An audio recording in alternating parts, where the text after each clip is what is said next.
Hi everyone, Stacy Whiter here on behalf of Campus Mortgage with some quick tips for you on how to count student loan debt on a Fannie Mae loan.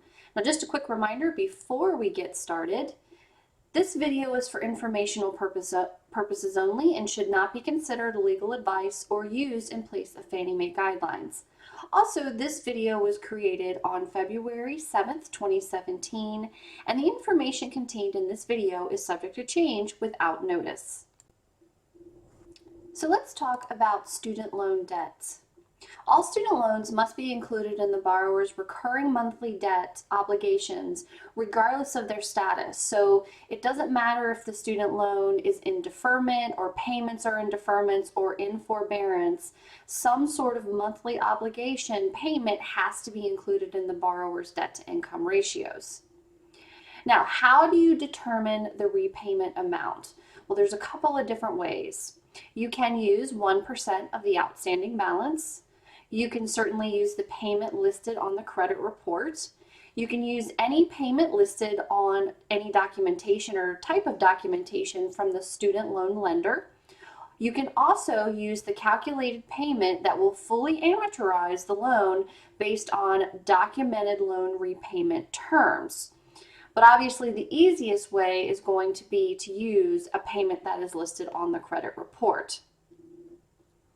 Now sometimes the repayment terms are unknown. So for example, if you've got a loan that's in forbearance or in deferment, there may not be anything showing on the credit bureau. So here is how you would calculate in that scenario.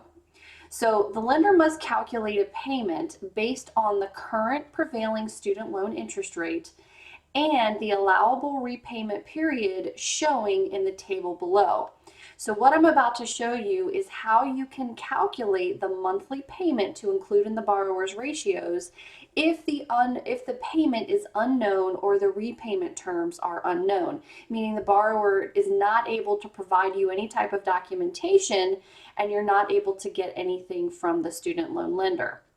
So here is the table that you would use, and you can see here on the left hand side you'll have a listing of total outstanding balances. So whatever balance is left on the student loan or student loans, you're going to start on the left hand side of the column here. Then for repayment period, you're going to use the corresponding term. So for example, if the borrower has $21,000 in student loan debt, you would go down on the left-hand side and choose the category 20,000 through 39,999, and then you would use 20 years as the repayment term. So let's take a look at this actual calculation. Step one is to first locate the current prevailing student loan interest rate, and you can find this on various websites, but the example that I'm using is on the U.S. Department of Education Federal Student Aid website. So all I did was did a Google search for U.S. Department of Education Student Loan Student Aid website, and the Federal Student Aid website came up. Now when you Google it, it may look a little bit different than this. Certainly I'm sure they update it, but this is just an example. And then within here, I just did a quick search for interest rates. And what came up is this interest rate table. And as you can see here, it's broken up into undergraduate, graduate, or professional, or parents or graduate or professional students. So for this example, let's assume that the student loans are for undergraduate, for an undergraduate degree.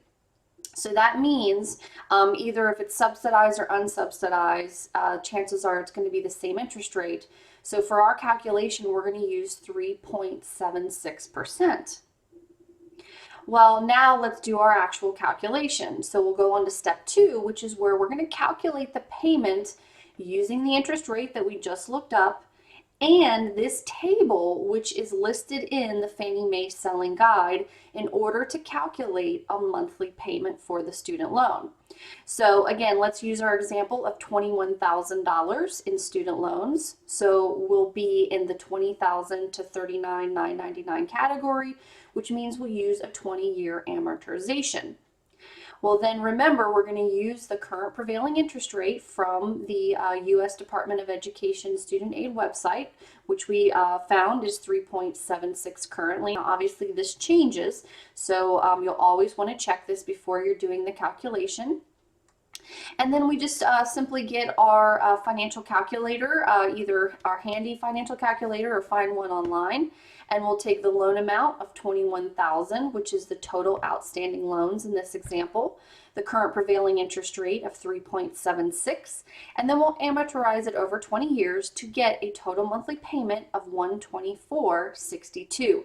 Now again, this calculation is the last resort. If you can't find it on the credit bureau, you're not able to get anything from the actual student loan lender, this is one way that you can calculate the total monthly payment for the student loan. All right, well, that's all for now. Thanks so much for watching. For more tips and videos, please visit campusmortgage.org and look for our weekly mortgage tips videos designed for all mortgage professionals, including underwriters, processors, loan officers, closers, and post-closers. Have a great day, and we'll see you next time. Bye-bye.